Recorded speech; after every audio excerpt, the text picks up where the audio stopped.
ছাত্র জনতার অভ্যুত্থানের মুখে গত 5 আগস্ট ক্ষমতাচ্যুত হয়ে ভারতে পালিয়ে যান শেখ হাসিনা। দেশে হত্যা, গণহত্যা, গুমসহ নানা অভিযোগে হাসিনার বিরুদ্ধে বহু মামলা দায়ের হয়েছে।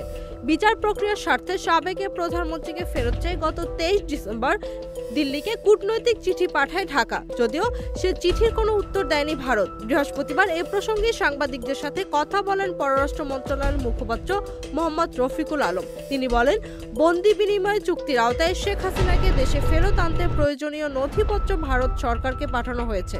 রাজনৈতিক ও কূটনৈতিক উভয় সিদ্ধান্তে এই কূটনৈতিক পত্র পাঠানো হয়। আর এ নিয়ে ভারতের গদি মিডিয়াগুলো সংবাদ প্রচার করছে যে হাসিনাকে পেতে ভারতের হাতে পায়ে ধরতে বাকি বাংলাদেশের।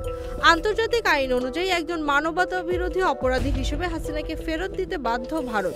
তাছাড়া জুলাই অভ্যুত্থানে নির্বিচারে হত্যার ঘটনায় জাতিসংঘের প্রতিবেদনে শেখ হাসিনার বিচার ও প্রত্যর্পণের নানামুখী চাপ বেড়েছে, যার কারণে হাসিনাকে আশ্রয় দিয়ে এখন নিজেই বিব্রতকর অবস্থায় পড়েছে ভারত। এ কারণে নিজেদের দোষ ঢাকতে এ ধরনের উদ্ভট শিরোনামে সংবাদ প্রচার করছে তারা। Z news, Dhaka.